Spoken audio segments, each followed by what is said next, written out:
Welcome Lund loyalists to John Lund Unleashed. Those watching on YouTube, on the John Lund Unleashed and Bay Area Sports Collective channels. Viewers on X, Instagram, LinkedIn, and Facebook, and Lunders listening to the podcast on Apple and Spotify. John Lund Unleashed, brought to you by 𝐟𝐸𝐵L Sports Medicine.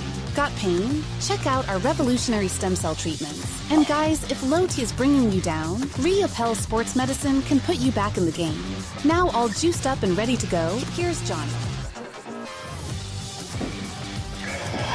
Yes. Good morning. A Saturday edition, episode 178. Appreciate you hanging out on a Saturday. We just do a quick hour on Saturdays. Get you caught up on everything like the Giants over the White Sox trade in the NBA today. 𝐿 Kuminga, now the clock starts. And the big story yesterday, and it was probably, 3/4 of the way into the show, and people alerted me to this. You see on the cover of the show today, episode 178. Dima Lenore, not a big deal, but not ideal. That's how I would phrase it. And if you're one of those people who are pissed at me, and there was a bunch on social media yesterday, and I will explain that and I will show that if you're not familiar with it. But good morning, good morning, good morning. We will say roll call in just a second for episode 178. If you are new, thank you for hanging out, especially on a Saturday and getting up at around 10 a.m. Pacific time and watching the show. Please subscribe to the show on YouTube, John Lund Unleashed. That would be outstanding. Please make sure you have those alerts on because we send out stuff during the day. And if you'd hit us with the like, that would be amazing because then the algorithm hits us and says, oh, that show's not horrible. Thank you for watching this morning on X at John Lund Radio, also the Bay Area Sports Collective. You see that big B in the corner? That's the Bay Area Sports Collective. So that is my show. That is Tom Tolbert. That is Rod Brooks, Quality Hang. Lots of ex-KNBRs like Polly Mack and Creative Tony, as well as Amy G, who's got an awesome podcast / YouTube show, and the great Jeremy Affeldt, former Giants pitcher, talking Giants. So lots of good stuff today. Let's go through the chalkboard. Then we'll say good morning to everybody and get into everything. No big deal, but not ideal. That's how we would phrase the situation with Dima Lenore. And I will tell you, and if you're not familiar with this whole 40 days thing, it is a big deal. And that's why, while I won't make too big of a deal of it because it's a misdemeanor, but it is not ideal. And if you don't understand why, and you're one of the sheep that jumped on my social media page because you don't understand how this works in an NFL locker room and leadership and what that's all about, I will explain. The Giants win in Chicago against the White Sox. ROUPP was solid, and Bailey gets a hit, and he gets a little bit of luck in addition to it, and it was a much-needed win. I did not love those Bulls uniforms, by the way, that the White Sox are wearing. I would love your opinion on it. So we'll get into that conversation as well. It is official on 𝐿 Kuminga in terms of the tender. So he was tendered the $7.9 million tender, and now it's up to him. And we got into this the other day and had the discussion. To me, all you have to do is go back to the piece that was written in The Athletic, and Anthony Slater did a great job with it. And he went out to Cleveland and talked to Kuminga, and he was working out there, and he essentially said, and this is no surprise whatsoever, I want my own team. It's time. It's time for me to see what I can do. He's curious of it. And the Warriors, the best they can offer is, hey, in 2 years, you might have control of this team. And I just don't think that's going to be good enough for 𝐿 Kuminga. Whether you think he can be that player or not, he's as curious as you and I are about it. So that's why I think that 𝐿 Kuminga will be gone. So we'll discuss 𝐿 Kuminga a little bit today. Warriors second rounders. I meant to get to this yesterday and didn't have an opportunity to, so we will. People go crazy when Giannis could possibly be available. What are the odds saying? Again, the odds are stupid, but we'll just throw them up there because everybody loves them. Random things happen throughout the show, and I was going to give you the first job video yesterday, but we didn't get to it because what did we get into yesterday? There was a bunch of stuff. Then I think the Demo thing happened late in the show, and so we didn't get an opportunity to get to everything. But anyway, that is what's going on today on a Saturday. Happy Saturday. I hope everybody is doing great. This morning, good morning to Kenny Smith, good morning to you. Hello, Pine Needle. Papa J, good morning to you. And again, these are people all in the chat room. If you come on over to John Lund Unleashed, you can hang out in the chat room. It is a great community that we have built here. And specifically today is a great reason or a great way to bring this up. You don't have to agree with me. If you don't agree with me and what I'm going to say about Dima Lenore, that is totally fine. This is a different type of a show. If you don't agree, that's fine. Totally cool with it. If you do, fine. If you don't, fine. I understand how this could tear people. I understand how people have certain glasses on when it comes to certain players. I'm just telling you, it's not ideal when a guy gets arrested in the 40 days that is emphasized before they leave, and I'll explain it in just a second. Good morning, and good morning to, I don't know that I've seen you before, so I'm going to say hello. Buko, is that how I'm saying it? Buko the pug, love pugs. Please like and subscribe to both channels. Thank you, my friend Papa J. Really appreciate that. Jake, good morning to you. I always have to do a beginning with Kenny because he has the analysis on the Giants very succinctly. The Giants are stuck with what they have. It's Devers, Ramos, Chapman, and that's it. Nobody is going to want the scraps. Hopefully they can make another move. I think they need to. Jake, good point there. ROUPP looked pretty good with not so good of stuff. Yeah, somebody's got to step up in that third spot. That's just the bottom line to the whole thing. So anyway, good morning to everybody. And if I missed you or if you're coming in, I'll try to make sure we hit everybody as they come in. So good morning on a Saturday. Happy episode 178. Make sure you're subscribed, hit the like button, and please have those alerts on. All right. A bit of a shit storm yesterday because here's what I did. I posted this picture, and this was just to give this context. So Dima Lenore gets arrested, or not charged, but arrested, and it possibly is a misdemeanor late in the show yesterday. After the show, I post this because this is what Christian McCaffrey, Bijan Robinson of the Falcons, and that's his brother Max McCaffrey on the right, they posted that on Instagram the day before. So people got upset because I posted that next to Dima Lenore, and I basically said, look, it's not ideal. It doesn't look like it's ideal what is going on with Lenore versus what's going on with Christian McCaffrey. Some people took the low-hanging fruit and said I was a racist. That's not true, but you know what? I've learned long ago that you're not going to be able to change everybody's opinion, especially when it's 40,000 people that reacted that, people who don't know me, people who don't know the show, people who don't know my experience in doing what I've done. I can't change people's opinions, and it just doesn't bother me. I mean, look, say what you're going to say. It's not true. It's stupid, but whatever. It's called what I call low-hanging fruit. The leadership is what I'm talking about here. Regardless of if it's a big deal, what's going to happen with Dima Lenore. And it sounds like he just wasn't cooperating, okay?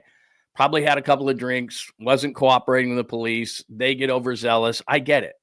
It's going to be a misdemeanor. And if it's going to be something, and what I would advise you to do is, you see Matt Mayoko right there, our good friend Matt Mayoko, criminal defense attorney Todd Baquette chatted with me about the Dima Lenore situation, and here's what you need to know in 12 minutes.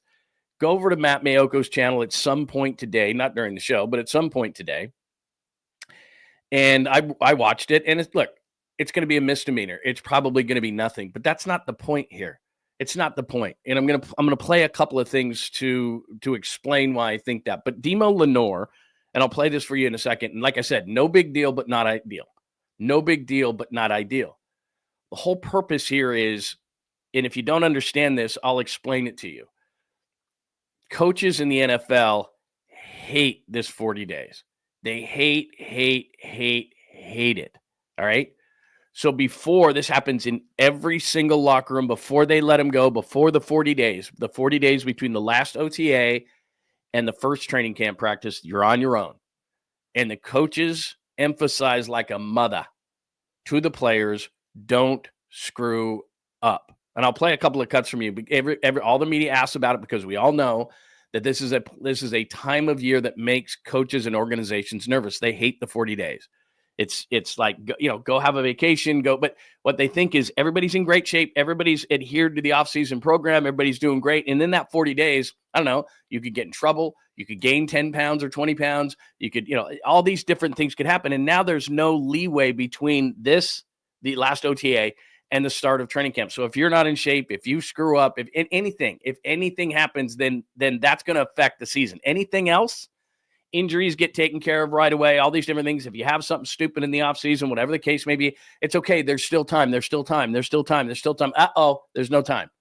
Between the 40 days, if you screw up, if you gain weight, if you get out of shape, if you do something stupid, then there's nothing between. Now that could start to affect the season. So in 2024, the main thing that they tried to do in this offseason was get the taste out of the mouth of 2024. The holdouts, the hold-ins, the injuries, just everything. They just wanted to put it behind them. And what was the theme of all the offseason. Everybody's like, oh my God, the vibe is so cool and everything's great. And that was by design by the 49ers. They didn't want any screw-ups. They didn't want any ominous signs. They didn't want any of this stuff. So again, if you're just hanging on low fruit and saying, oh, he said Christian McCaffrey's doing what he's supposed to do and Demo's not, and you're somehow equating that to race, you don't get it. It doesn't matter. It's the leadership which Demo Lenore is now part of. That's an incredibly young secondary. So think about the leadership group of the 49ers, black or white. Fred Warner, Trent Williams, George Kittle, Brock Purdy, Christian McCaffrey. It doesn't matter what color they are. None of those other leaders would have screwed up.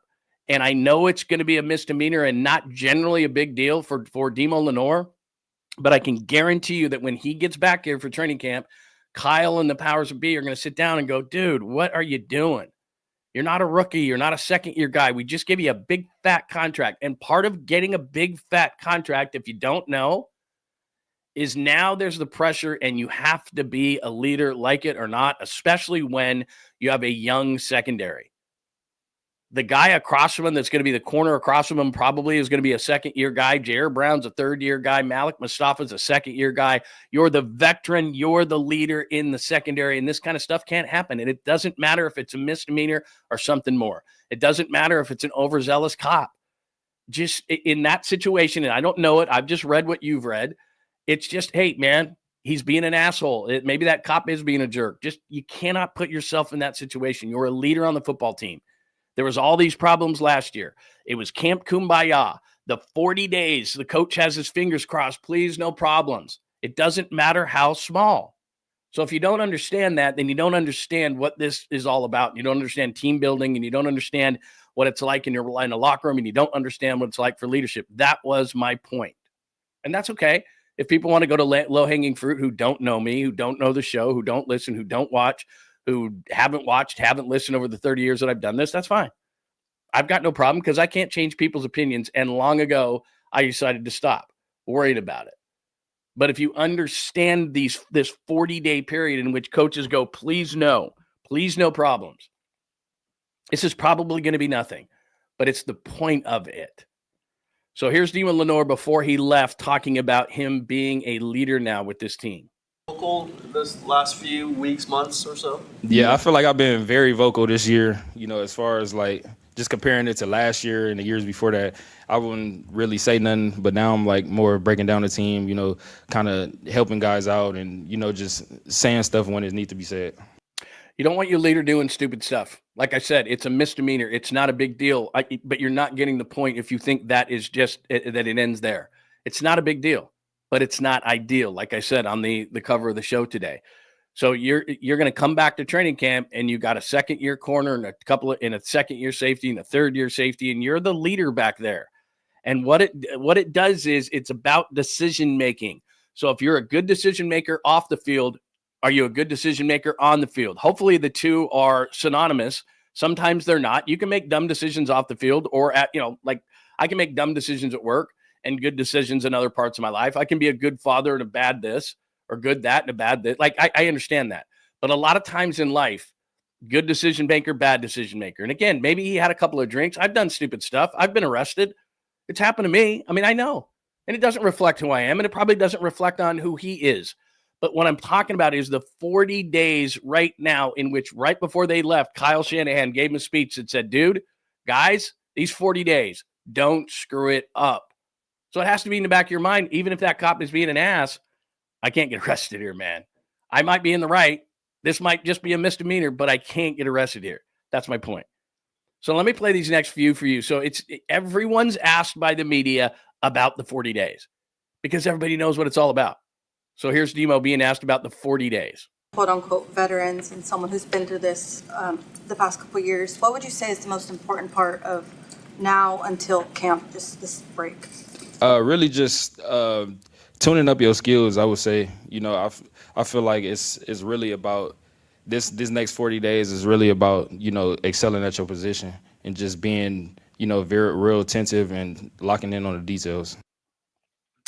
Again, I'm not, and I appreciate everybody popping in and having an opinion, and I'm absolutely thrilled to have your opinion. What I'm saying here is, and it isn't a big deal. It's a misdemeanor, but people, you're missing the point if you just think it ends there.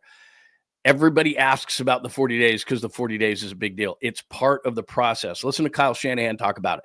The 40 days are part of the process. And the reason why these 40 days between the end of OTAs and the beginning of training camp are so important is that if somebody does screw up, there's no leeway. There's no time to fix it. If you have an injury because you're working out, if you get involved in a legal situation, if you gain 10 or 15 pounds, it's all of these things which makes a coach nervous or an organization nervous, because the offseason, if there was going to be a screw up, any type of screw up, they want it to be at some point in the offseason and not during this period, because this can affect the season.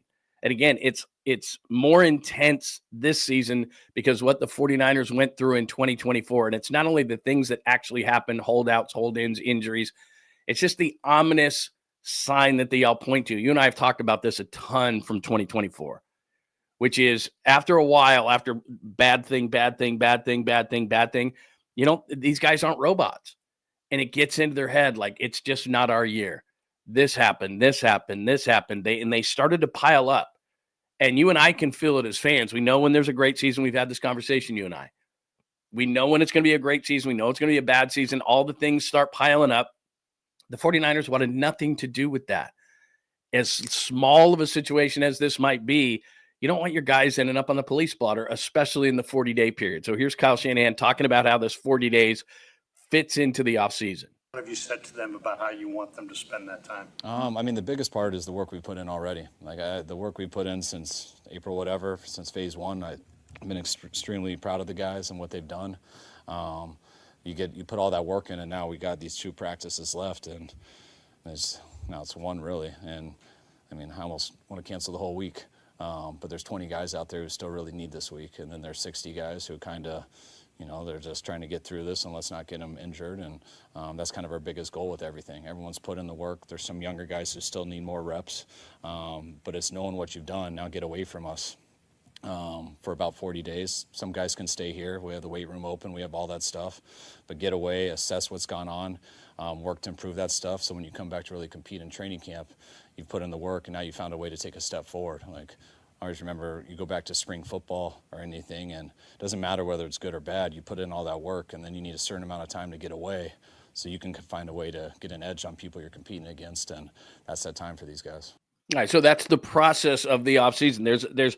It's in parcels, and all they do this, and then there's a speech before everybody leaves. I've been doing this 30 years. I've covered many football teams, and every coach says this. They give them a speech right before they leave. Don't gain 10 pounds. Don't get involved in the law. Don't screw anything up. Stay on you've worked all this way to have this great offseason. You got to finish it up. We got this last part. Go on vacation, you know, but stay with things. And it's right before you leave. So again, this is a misdemeanor. It's not going to mean a whole lot to Demo Lenore. He's probably not going to have to go to court. There's going to be nothing like that. There's going to be a small fine. It's embarrassing for him. I guarantee you one of the first things he does when he comes back is say, sorry, I don't want to distract the team. That's the other thing too. It's a distraction to the team. It could be small. It could be nothing. It could be tiny. He's a leader now. He's a veteran now. He's part of this group.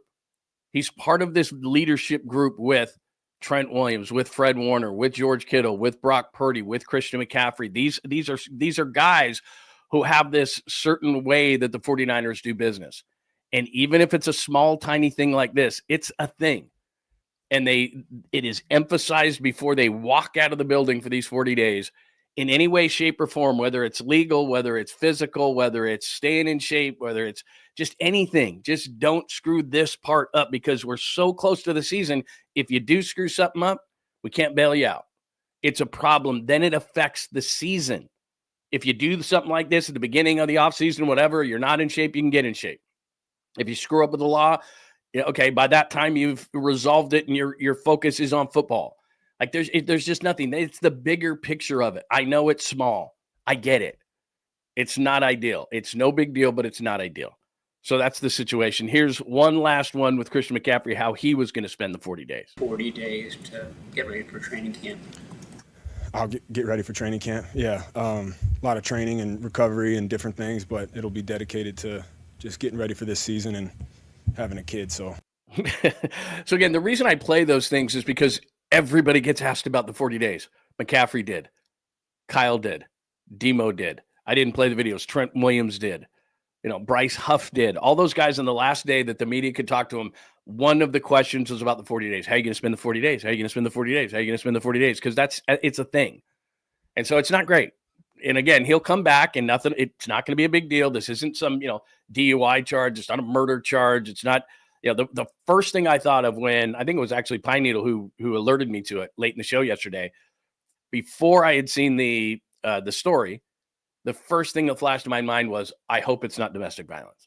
I hope it's not domestic violence. Because then you're getting into the league gets involved. And so that was the first thing that flashed in my mind is, please don't let it be that, right? You don't want it to be that.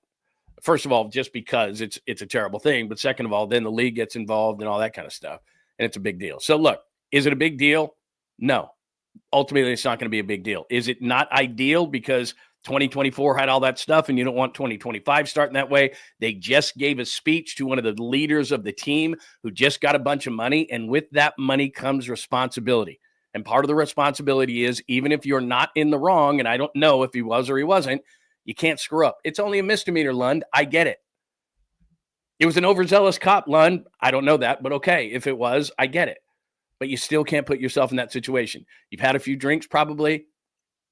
You're going back and forth with them. You just go, fine, cool. All right.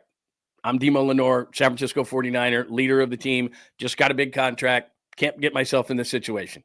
Even if it's small, even if it's a misdemeanor, even if it's going to get taken care of, it's a distraction to the team. And it's a bad, ominous sign. And the coach and the organization just told you and everybody else, don't screw anything up in these 40 days. I can't make it any more clear than that. All right, that's the situation with Demo Lenore and the 49ers in the 40 days. Love to get your thoughts on that. Comment right below if you'd like. Also on X at John Lund Radio if you want to hit me up that as well. Yes, EB, I will get to Kuminga. That's, you know what? Where is it on the chalkboard today? Episode 178, no big deal, not ideal, 40 days of leadership. Let me hit the Giants really quickly. There's not a ton on the Giants today, but I will hit the Giants real quick, and then I have Kuminga on the board. So let me hit Kuminga. Give me 5 minutes here. Yeah, you might be right. You might be right. Maybe I want to give credit where credit is due. I think you might be right that it might have been Tommy yesterday in a super that hit me up with the Demo news. So thank you very much for that correction. I think that is probably right. So there you go. All right, let's get to a little bit of Giants from last night as they get the win. Let me see what I've got here as far as Giants stuff is concerned. I don't have that video of the Bailey hit. Every time I do one of those things, they hit me later and they make me erase things, and that's not ideal for me, so I just don't do it anymore. Let me pop up the box score from last night. Let's explain a few things as they get a win last night. And by the way, they are a wild card team once again. So would my grades have changed from yesterday to today? They might have. I think it's a big deal when you're a wild card team versus not. Yesterday they weren't. Today they are. They're 45-37. The Padres are 44-37. Let me start with pitching because that's always where it starts with this team. A good, not great. Landon ROUPP, I'll take it though. And the White Sox stink. So no earned runs over 5 1/3. Did give up 7 hits. Did walk a couple. Got the 94 pitches in, which to me is a big deal because it means that you are resting your bullpen to a certain extent. Walker still makes me nervous as hell, even though if you watch the game, you know why. Randy Rodriguez is unbelievable. I'm not sure. He's got a .75 his ERA, as you can tell there. And I was thinking about the All-Star game, and I'm thinking, they just usually – it's just a bunch of closers, right? Everybody's best closer is part of the All-Star game staff after a few starters. And I don't know if Randy Rodriguez can make it as a setup guy, but, God, how can you ignore .75? Tyler Rogers gets back on the horse after having a bad outing against Miami. And then Camilo Duvall strikes out 2 and gets the save for the Gigantes as they beat the White Sox 3-1. I'm sorry if I'm not overly excited. The White Sox just stink. I mean, they just stink. And so even with a close game, I get a little bit like, okay, they won, which is the bottom line to anything. So I shouldn't be so picky with wins. But again, runners in scoring position, as you can see right there, 2 for 9. Not great. And then you look at the lineup itself and go down to Bailey. That was the big hit. But essentially what happened was, and this happened against the Marlins too, is right fielder went to make a play on the ball, couldn't make the play on the ball. Bailey ends up getting a triple. Look, I'm not going to grade these kind of things, but Patrick Bailey had the big hit of the night, got a couple of RBIs. As you can see there, they were tied at 1. He gets the game-winning hit, and so they win the game 3-1. So big things that come out of the game, not a lot. Landon Roop was solid. Bullpen gets back on it. I was thinking about Rodriguez as an all-star. Good job by Bailey to get the hit. Bad defense by the White Sox. That's what you get against a bad team. Maybe, we've been saying this all year. Can that give Patrick Bailey confidence? I don't know. It's going to be tough. But the bottom of that lineup is still so ugly. They get the win, but cost Bailey wisely. That might be the best. Might be the worst 7, 8, 9 in the league. But they get the win. And so let's not be picky about this whole situation. Don't be a jerk, Lund. So they get the win over the White Sox. Let's celebrate that for a second. But then let me share you the screen real quick on this stuff. So here's where we are, just so that you know. So as we go down to wild card, Mets, Brewers, and Giants, as you see right there, would be the wild card teams. Dodgers, Cubs, Phillies lead their divisions. Mets, Brewers, Giants, wild card. But again, as we look at that, and I always look at the loss column, you can't give back losses. You can get more wins. You cannot give back losses. So loss column is where it's at. Giants have 37, Padres have 37, and then the Cardinals, I think, are legit. And all of a sudden, the Reds are playing some pretty good baseball. They beat the Padres yesterday, so they're a team that you're going to have to deal with.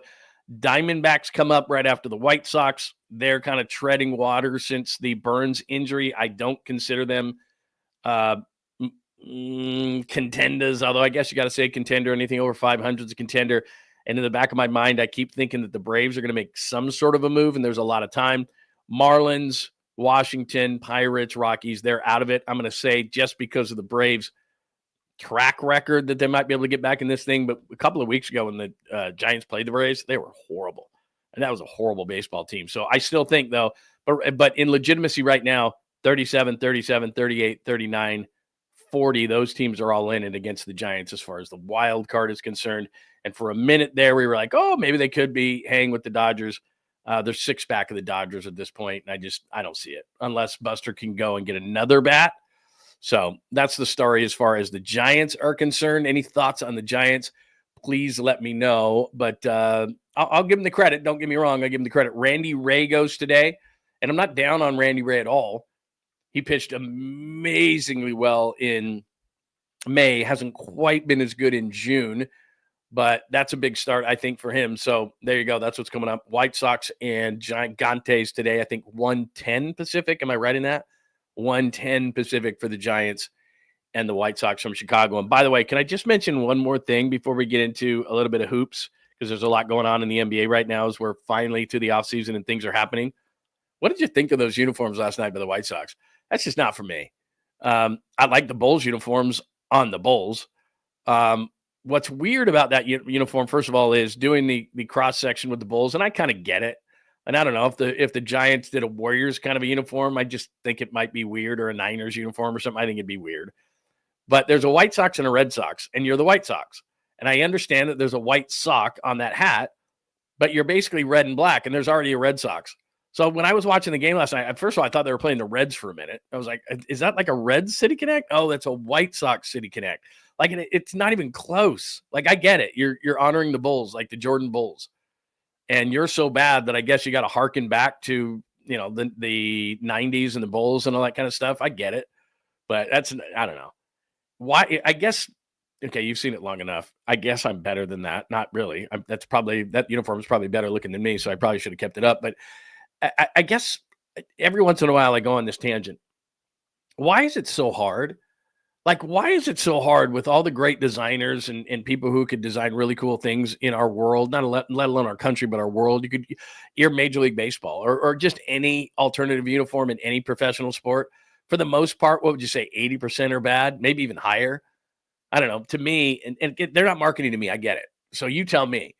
And I'm no fashionista. Look at me. I'm terribly dressed. I get it. All right. So I'm absolutely throwing gigantic rocks at a glass house. I totally understand that. But just humor me for a second. Why is it that I think generally, because that's the feedback we get, why is it that they can't design cool uniforms? The All-Star game is coming up. Everybody bitches and moans about the All-Star game, although I will say that they're going back to the uniforms. They're going away from the All-Star type uniforms, and they're going back to the team uniforms, which is it always should have been that. So everyone complained enough that it's going to do that. But I don't know why in any sport, the NBA, Major League Baseball, the NFL. Now the NFL is different because what the NFL does is they do a lot of times it's just a throwback kind of uniform. So when you go back to like the 94 Niners and everybody loves those or whatever. But remember when they tried to go like all black, the Niners tried to go all black and it was like, whoa, a few years ago. What was that 8 or by now it's like 10 years ago. And it was like, oh my God, no, that's not going to work. And so what the NFL does, what I think is smart, is they go back to old school uniforms. Like the Patriots go back to that sweet old school uniform with the Patriot on the side of the helmet, hiking the ball. Or the Chargers went old school and it was so good that they're like, we're just going to keep these. You know, there's some ugly ones. Like the Steelers have some uniforms, or the Packers have some uniforms that are atrocious. But for the most part, when you go back and you do old school, like Tennessee has done the old Houston Oilers uniforms, like those work. Those all work, but they're not new. They're throwbacks. And everyone's like, yeah, the Jets do some throwbacks that are cool. Like throwbacks are cool. That's different. What I'm talking about is like what the White Sox did yesterday. Like, let's do a Bulls uniform. What? Like it works for the Bulls and it worked for the Jordan Bulls because they were so good. I mean, hell, those City Connects that the Giants had, let's be honest, the fog ones, those were ugly as hell. Those were terrible. But they won in them. So people were like, well, I kind of like those. And people bought them because their record for a long time was really good. But again, no, I'm not a fashionista. Clearly, look at me. It's terrible. I'm just saying, one of the great mysteries in sports is that given how many designers and how many great people who could come up with amazing things. You're Major League Baseball. You're the NBA. Like you could come up with all these great things. People could design awesome uniforms for you. But every time it's like, oh my God, what is that?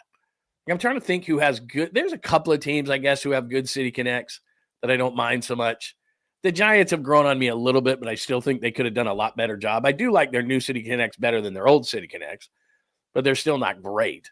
I like the concept of it, of going, kind of the hippie thing and all that, but it hasn't completely worked. But anyway, I'm sorry to go off on this tangent, but my God, man, it seems like every uniform is just like, oh my God, that's terrible. Like who's doing this? Like you got to have better access to people who can do better things with this stuff. Anyway, sorry.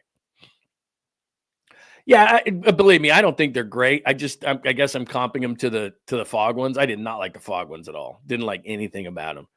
So anyway, there you go. Yeah, exactly. That's what I was like. I'm like, when I first turned it on, I'm like, are they playing the Red Sox? Like, what are they doing? Plus, whoever came up with the concept, and I always say this, it has to be somebody that's real higher up because, okay, you come up with it's the Bulls. Basically, you got a Bulls uniform there.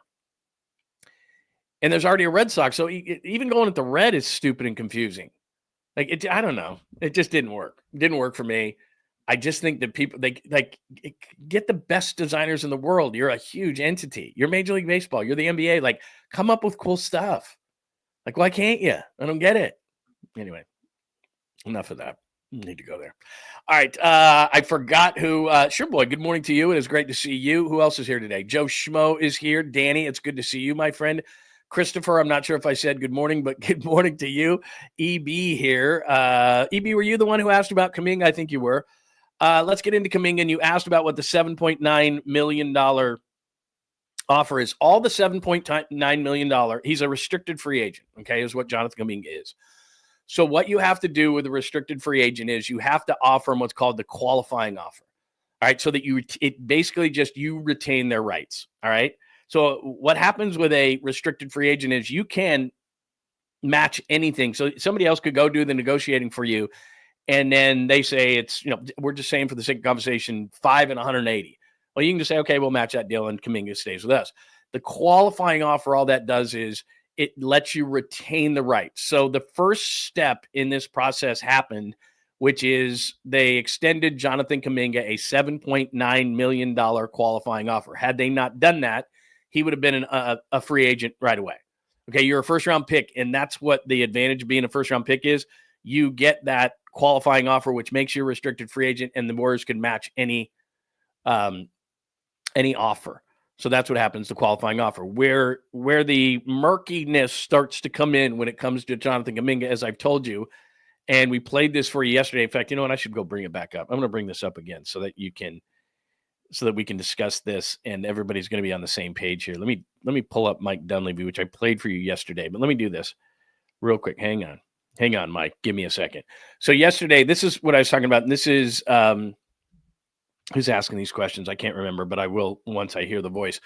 But what Mike Dunleavy is saying here, and what I've said the whole time about Jonathan Kuminga is, now that he's a restricted free agent, this is going to be up to Jonathan Kuminga. So all these people are like, Warriors. They don't have the control. In order for Jonathan Kuminga to sign a long-term deal, he's either going to A, say to the Warriors, I want to be here long-term, or B, and this is the more likely scenario because you just saw in The Athletic the other day, him say he feels like it's time to run his team. The best the Warriors can offer him is 2 years from now. And he's already waited, 4? So Jonathan Kuminga, even though he's not an old guy, he's only 23 years old, the Warriors are pitching to him, hey, man, when Steph's gone, when Jimmy's gone, when Draymond's gone, you're going to be able to be the king of this team. Everything's going to go through you. It's going to be awesome.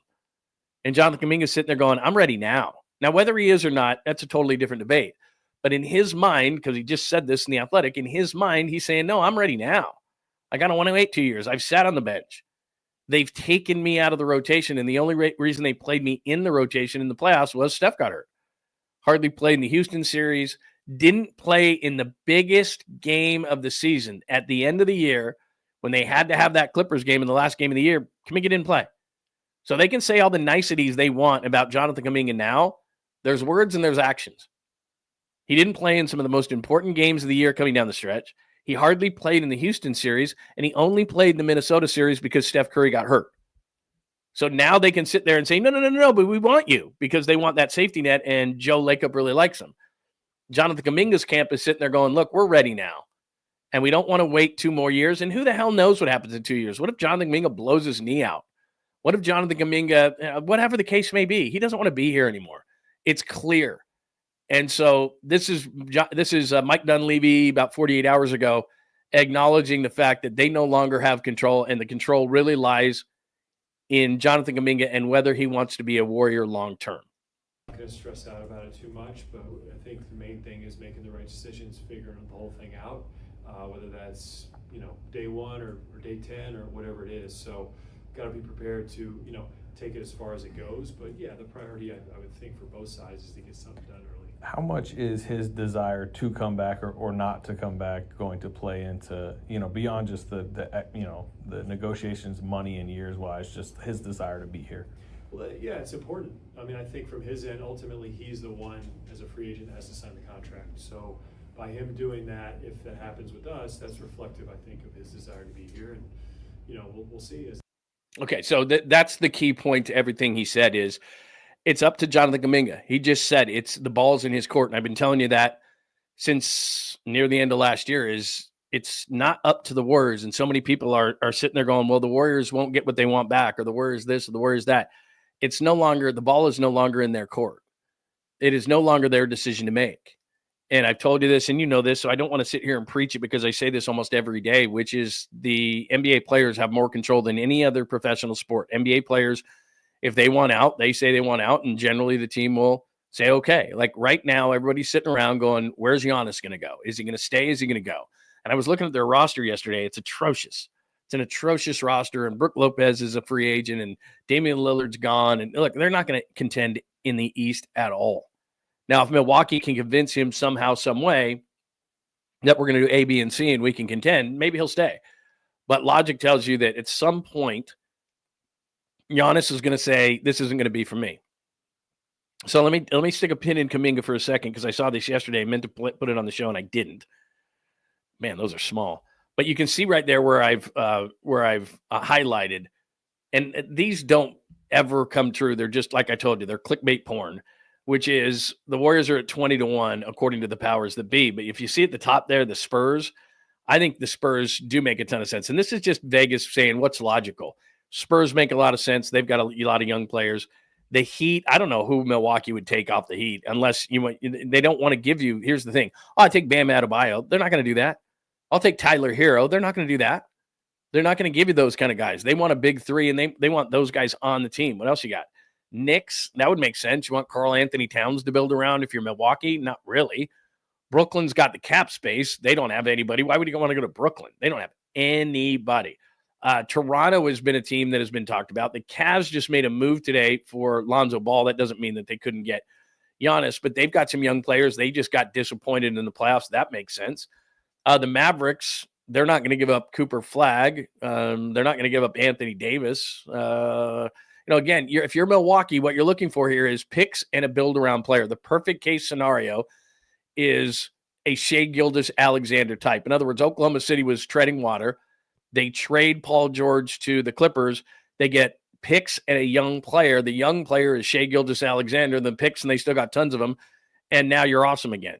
So it's not going to be like an Anthony Davis for a Giannis. That doesn't make sense for Milwaukee. It's young players. Houston just made the move for Durant. That's doubtful. Boston is treading or giving away salary. Memphis, I don't see a fit there unless Milwaukee thinks they can build around Ja Morant, which they wouldn't want to. Oklahoma City is not going to take that big of a swing. They just won the title. Why would they blow the thing up? The Lakers could, but again, who are you giving up if you're the Lakers? And who you giving? Who's Milwaukee going? Oh, I can't wait to get that guy. Austin Reeves and a bunch of picks. I don't think that gets it done. So anyway, I'm going down the line in this whole thing, but San Antonio makes the most sense. I know that a bunch of people have always said Warriors. Here's the one caveat I would say of Giannis to the Warriors, regardless of what those dumb odds say that are never accurate.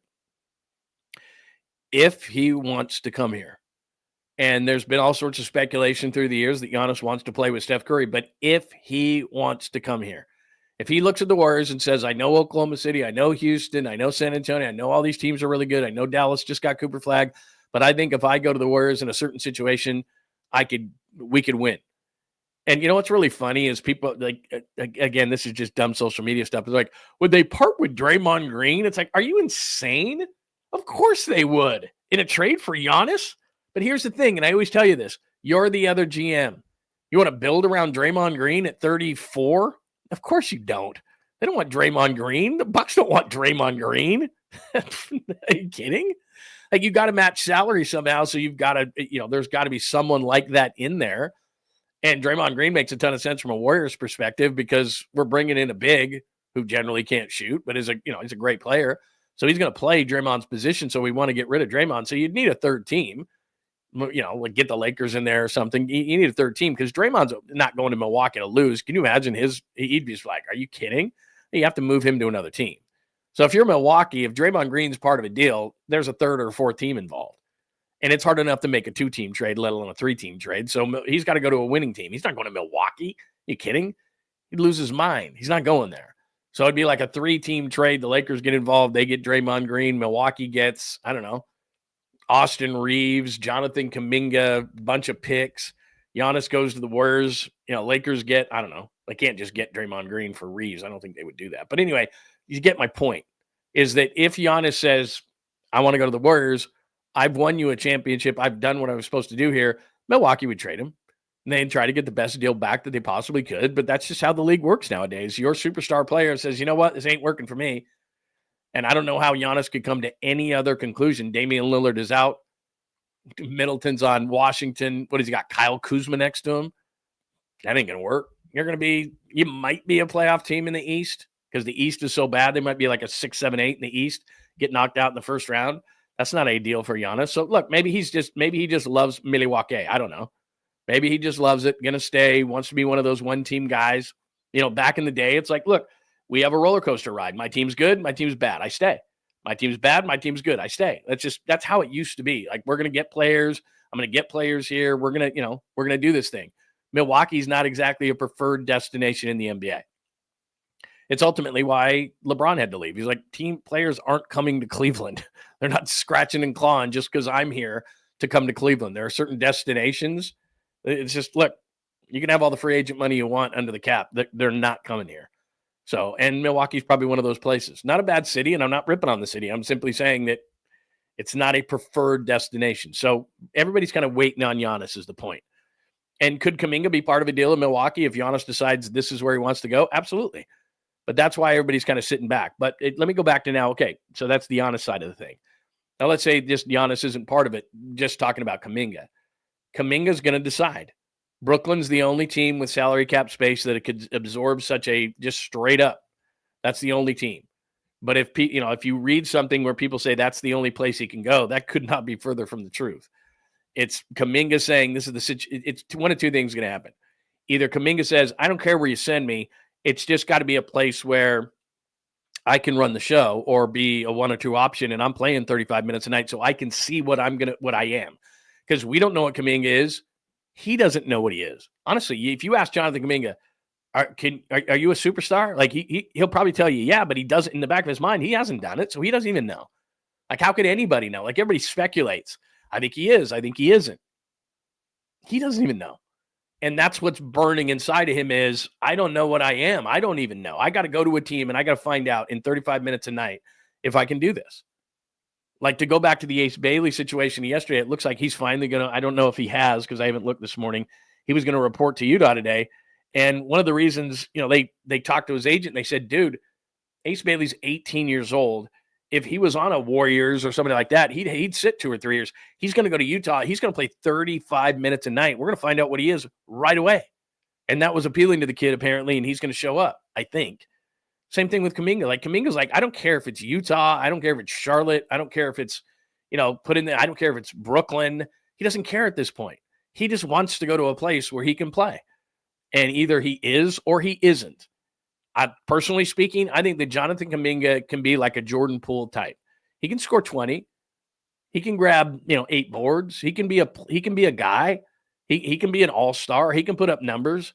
But I don't think he's going to be and I'm not going to say a Steph Curry because that's way too far. I mean, the extremes are here. I think he can be a solid player in this league. But I don't know. I'm speculating. I don't know that he has it, but who's to say? But he wants to find out. So he's not going to sign long-term here. And so now it's up to the Warriors to possibly say what's the best situation. The problem is, hang on one sec. The problem is,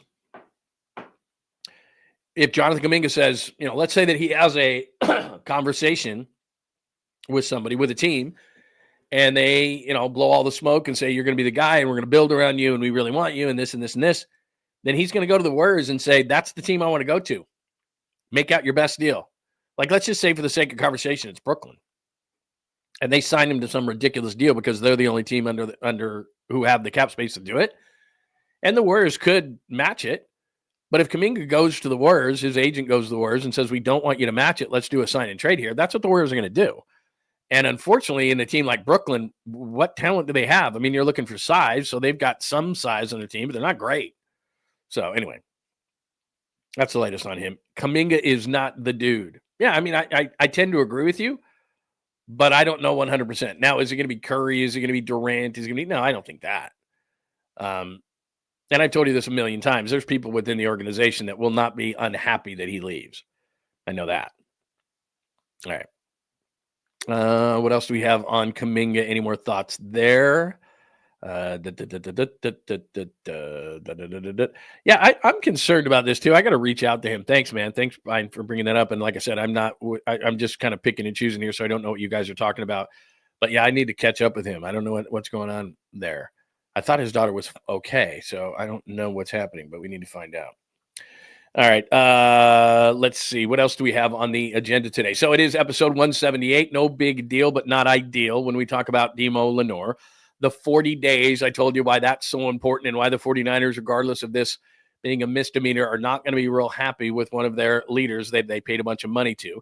The Giants win. ROUPP was solid, 3-1. Bailey gets that game-winning hit when it was tied at 1.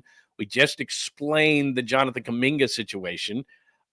This is something I wanted to bring up yesterday and didn't get to, and I kept on my board today. So the Warriors get a couple of second-rounders. I don't know if the guys can play or not. Who knows? But has anybody had more success in the second round recently than the Warriors? Second round is usually like, we'll see. Kind of a crapshoot.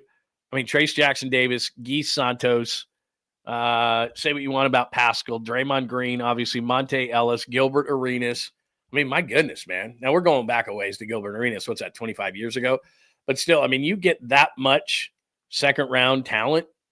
Quentin Post looked like he might be a player. So teams like second rounders because it's like, well, let's just see what this guy can do, or they can stash him somewhere or whatever. But I mean, over the last number of years, I've got highlighted there 2, 4, 6 guys. Post looks like he might be a player, 7 guys. You do that over the last 25 years. I mean, those are quality players right there. Draymond Green, obviously Monte Ellis, Agent Zero. Say what you want about Santos. I mean, he's not great, but look, he played in the playoffs.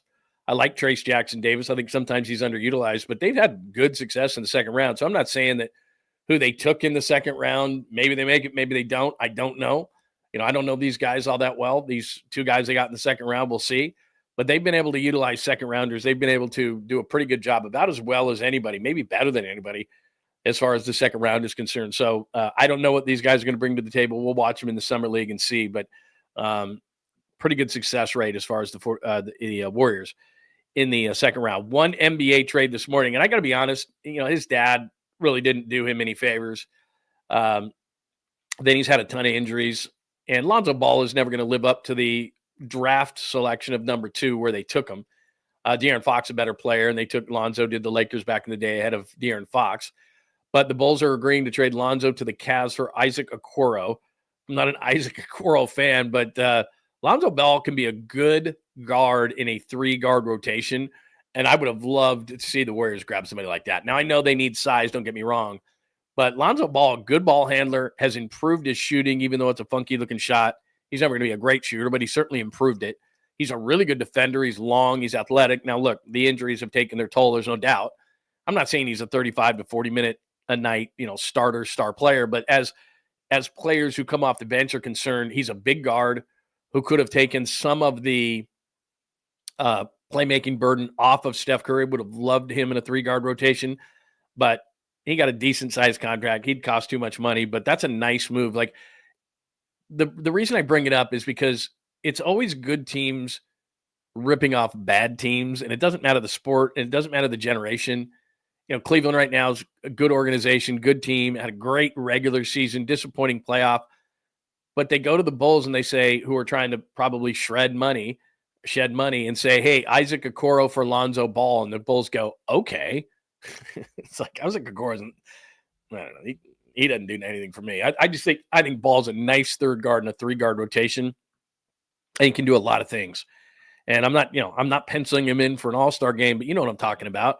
The Livingston types, that type of a player where they come off the bench, they do a solid job. They can do it on both ends of the court. He can ball handle. He's got some good size. He can guard a few different positions. He can guard 1, 2, 3. He's got a very high basketball IQ. That's a good basketball player. Nice player to have off your bench. Too expensive for the Warriors. But when I saw that this morning, I'm like, oh, that would have been a nice player for them to pick up. So he goes to Cleveland, who further strengthens themselves, even though they had a great regular season. They had a disappointing playoff, and that's a nice trade. That's a nice trade for them. So the Warriors need to get bigger, there's no question, but a player like that would have been nice. All right, gave you the Kuminga. We did the Warriors second round. We gave you the Giannis odds. Anything else today? Yeah, I mean, look, he's, like I said, he's never going to be an all-star. I'm not trying to suggest that. It's just I like that. I like that move. That's a nice trade. Isaac Okoro for Lonzo. I'm sure there's a financial situation there for Chicago, but I mean, God, it's the 3rd largest market in the country, the Bulls, Chicago. It drives me crazy. Again, I'm not a Bulls fan. It's just, I tell you this all the time. Major market teams in any sport acting like a small market team drives me crazy. So anyway, there's that. Let's see, what else do we have today? All right, let me random things. We haven't done a lot of random things today, so I apologize for that. But like I said, we just usually do a quick hour on Saturdays to say hello and make sure everybody survived on a Friday night. Anything else we need to do? People are pissed about those White Sox uniforms. That's hilarious. All right, let me do this. I said I would do this yesterday. Well, I guess we'll call this a sweet, clean, family-friendly caboose pistol just because I like playing the music. So let me do this really quickly and play some background music for you. This isn't really necessarily a caboose, but what the hell? Let's just play the music anyway. John Lund Unleashed presents the caboose pistol. Wedged in the crack of her buttocks. Somehow, someway, Lundo thinks this is the best way to leave a final impression on you for the day. The old caboose pistol, everybody has one. Did you say caboose? I know some woman who could hide a machine gun in there. Yeah. Leave me out of this, you weirdo. Here's John. Actually, I do have one caboose-ish kind of a story, and then I have a video to show you. If you had never seen this place, this was my first job. So anyway, I'll do that secondly. But here is, if Tom Brady did not have the perfect life already, broadcaster, what's that deal worth? $350 million. Did have a supermodel wife, and now apparently he was chatting up Sydney Sweeney at the Bezos wedding, which I have an opinion on as well. But look, I don't know that they're together or anything like that. I think there's like a 25-year age gap or something like that. But still, he's an attractive man. Probably HGH, keeps himself looking really, really good. So who knows? But Sydney Sweeney is certainly the it girl and has been for quite a while. Bezos wedding, Brady, I don't know. Like I said, New York Post, they're always chatting stuff up. But maybe that's just the latest. As far as the Bezos wedding is concerned, I know he's got the money, clearly. I mean, he's the Amazon guy, all that kind of stuff. You know that. I would never, even if I had the money, I wouldn't spend $20 million on a wedding. I got married older. I got married in my early 30s for the first time, and it was all I could do. I think I threw in, and her dad was nice enough to like split the wedding with me. But when you're young, it gets paid for. When you get a little bit older, you got to kick in some money. And we had a great wedding and everything, but I think that I probably kicked in $20,000 or $25,000 to it, and that made me want to vomit. I mean, that wasn't even that much money, but it made me want to vomit because, and that wasn't the honeymoon or anything. That was the actual wedding. And we had a great one. And because I couldn't go into a church or it would burn to the ground and it would get hit with lightning bolts. So we went to this church, and not this church, but this place that was like a wedding reception area. And it was this old, really cool place and these hardwood floors. And it was really classic. And so it had a place where you got married. And then it had this really cool party room in this old school building that they had converted to a, like a wedding and a reception and everything. And it was a really cool place. And, and we had an open bar. And of course, given my friends, they all sucked up as much booze as they can. And it's not like they were drinking well stuff, rock gut stuff. They were drinking the high end stuff. So the bill was pretty high. So I think I probably covered the bar or something like that. But anyway, it was $25,000, and that was a ton to me. And then her dad covered. So, I mean, I think our wedding was probably $50,000, and maybe we want to puke that it was that much. And so I know Bezos has more money than God, but $20 million, my goodness, man. I mean, that couldn't have been better spent. I don't want to be one of those people. It's your money. You can do whatever the hell you want with it. You don't have to donate all of it. And I'm sure he donates tons of money. But my God, $20 million? When you know that it's probably less than 50-50 that this thing lasts. I don't know. What's the over-under on the Bezos wedding? I don't know. But it's probably, I mean, they'll probably stay. I mean, rich people and stuff, and he's real busy, and, he's infatuated with her now. Probably 5 years from now, they get divorced. She gets, whatever she gets. Could you imagine what the prenup looks like for Jeff Bezos? I mean, that thing is like a fortress. Like there's going to be a lawyer that's going to try to, when they get divorced, there's going to be a lawyer that's going to be like trying to chisel away at that thing. It's like, dude, that thing is Fort Knox. She's getting what she's getting. Like she'll get, I don't know, 25 million or 50 million or whatever the case. And then it's like, go away. Then they'll be on to the next one. So great that you spent $20 million in about 5 years or maybe less. I'll go 5 years over under on that wedding. And they spent $20 million. That's ridiculous. All right. So there's that part of the Sweet Clean Family Friendly Caboose Festival. Let me give you this one. So do you know what 𝐬𝐮𝐬𝐫𝐷𝐿 is? Do you know the place 𝐬𝐮𝐬𝐫𝐷𝐿? And so ignore the fact that this is down in LA, because you're going to be like, okay, man, this is in LA. Yeah. See, Mary's with me. And Mary probably said this before I did. 5 years. I agree with you, Mary. I think the over under on that's 5 years at the most. I might even go less than that. I might go 3.5. But you said 5, so I'm going to stick it with it. But I don't know if it's going to say she gets nothing. I mean, it could. It could, because, I mean, for the next 5 years or however long this thing lasts, she's going to live the life. I mean, the amazing life. But after that, she might get something. There's got to be something. But anyway. All right. So my first job, I've told this story before, but I've never seen a video like this, was at Der Wiener Schnitzel. And Wiener Schnitzel is a hot dog joint. You probably know it. It started in LA. And the thing that was terrible about it, before I play this video for you, was it was right by our high school, right? And so I would be back there, and most fast food places, you can't really see the people in the back, but there's the front part, and then there was kind of a metal thing where you put like the hot dogs or the whatever the stuff is done, but you could see me back there. And so all the football players and the jocks and all the people, and, girls and stuff, they'd come in there and they'd look back there and they'd see me back there, and I had one of those dorky looking hats on, like a paper hat and all this kind of stuff. And I think I was the fry cook. So what happened with the fry cook is, I think I was 15 at the time. Your zits and acne go crazy because it's just oily and gross and stuff like that. And so, I'm getting bad acne because of this stuff. And back in the day, I'm making just nothing. And I think I've told this story. In fact, you know what? I'll wait for the rest of the story. But here is, if you've never seen a 𝐿𝐮𝐬𝐜𝐫𝐢𝐻𝐻𝐿, I was flipping through videos and I saw this, and this is the place, my first job.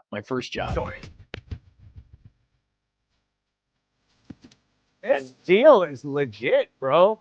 All right, now we sound like a sponsored host, bro. This is not sponsored. Look at that, $4.19 or 2 for $6. Can I get the chili cheese deal, please?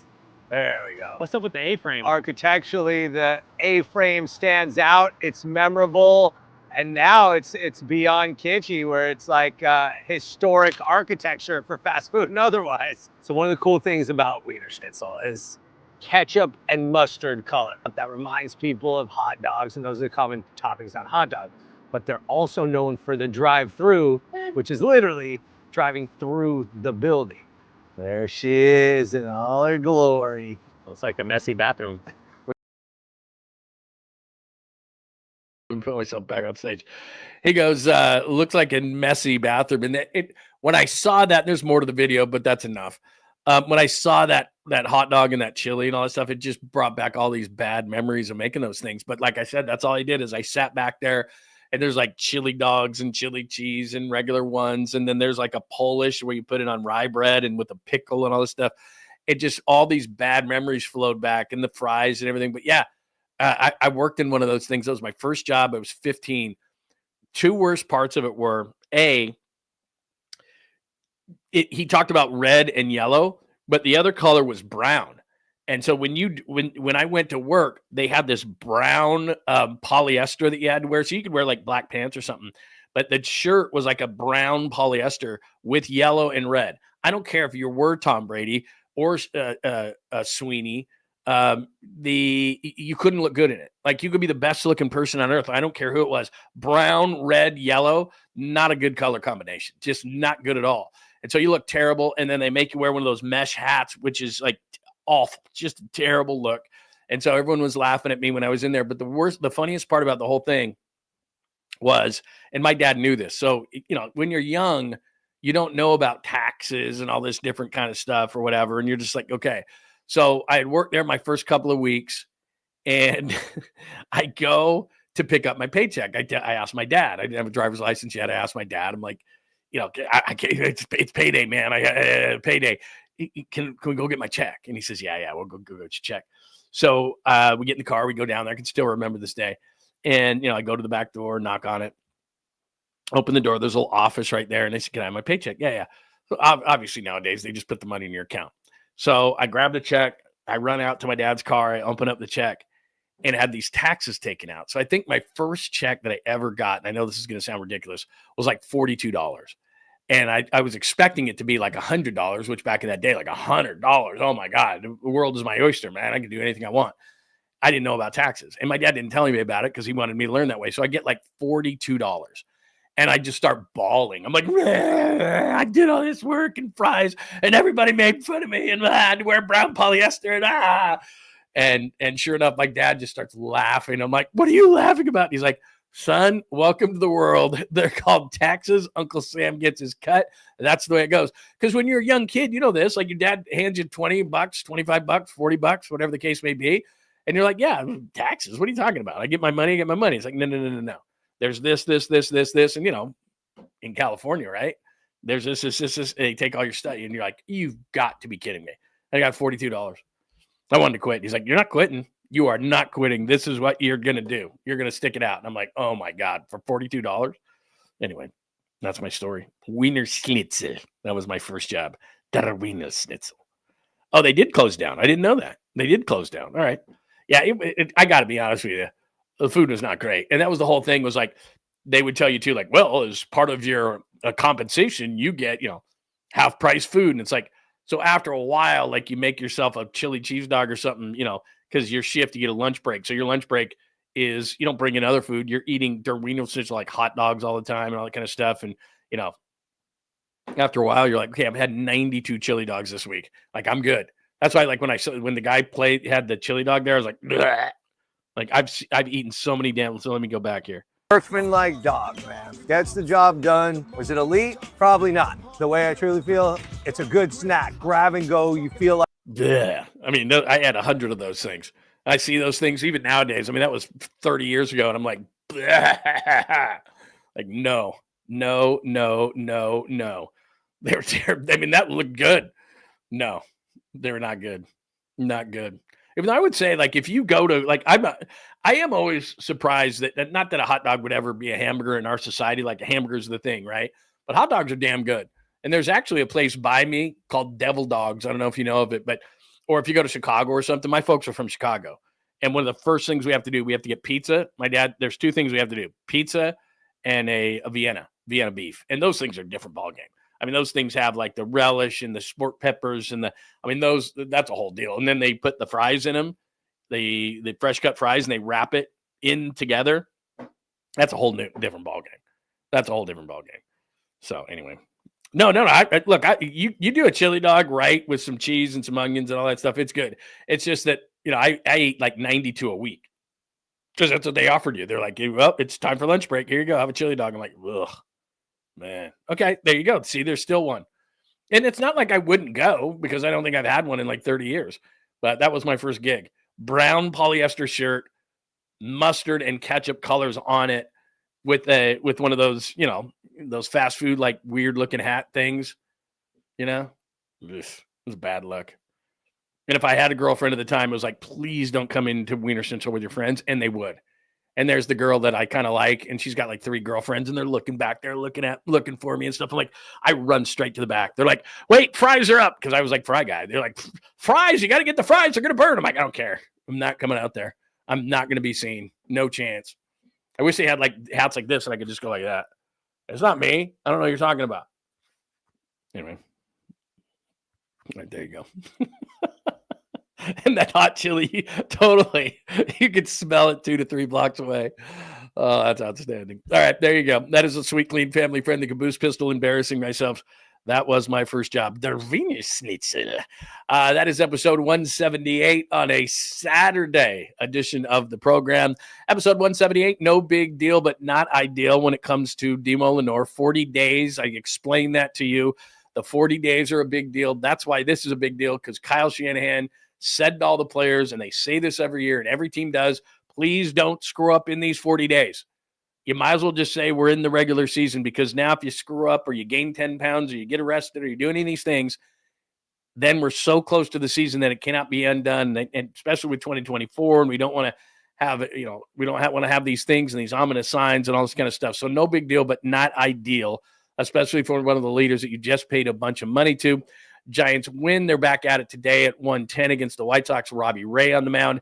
Bailey gets a big hit. If I have to hear one more time about how a big hit for a player who's not performing offensively is going to get him going, oh my God. Hopefully it does, though. Kuminga explained he did sign the $7.9 million qualifying offer. It was made by the Warriors, which just means that they retain his rights. Warriors' second-round success, Giannis, odds, random things, and my first job, as well as Tom Brady and Sidney Sweeney. That is the Saturday show. Thanks to everybody, EB and Pine, Kenny, and then Kenneth, and all these people, Hurley Bird coming in today. Thank you for making a time on a Saturday. Joe Schmo, Shrimp Boy coming in today. Somebody let me know what's going on with skills, man. Everything okay there? Mary, Easy, what's going on, Easy BX? It's good to see you today as well. So lots of people jumping in. Daniel, that I mentioned you. Lots of people in here. Jake is in here. So anyway, thanks for making the time on a Saturday. We appreciate it. Please keep those alerts on so we can send you more stuff, and when this stuff is happening. Hit us with the like, please, before you get out of here today. Hit us with a like so that the algorithm will like us.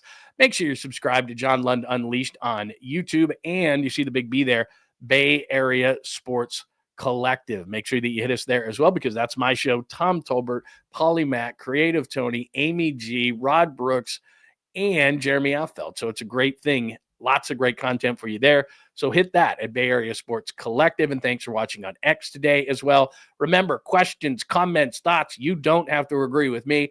hit them in the comment section underneath here, or I'm always on X at John Lund Radio. And for all things Unleashed, just go to johnlundunleashed.com. Everybody have a tremendous Saturday, and we will talk to you soon. Thanks for hanging out with John Lund Unleashed. We'll try to be better next time, though I wouldn't hold my breath. Please like and subscribe on the John Lund Unleashed Pod YouTube channel. Watch live shows weekdays at 8 a.m. on YouTube, Instagram, and X. And make sure to have your alerts on for shows throughout the day or night. All things Lund can be found at johnlundunleashed.com. johnlundunleashed.com. Goodbye!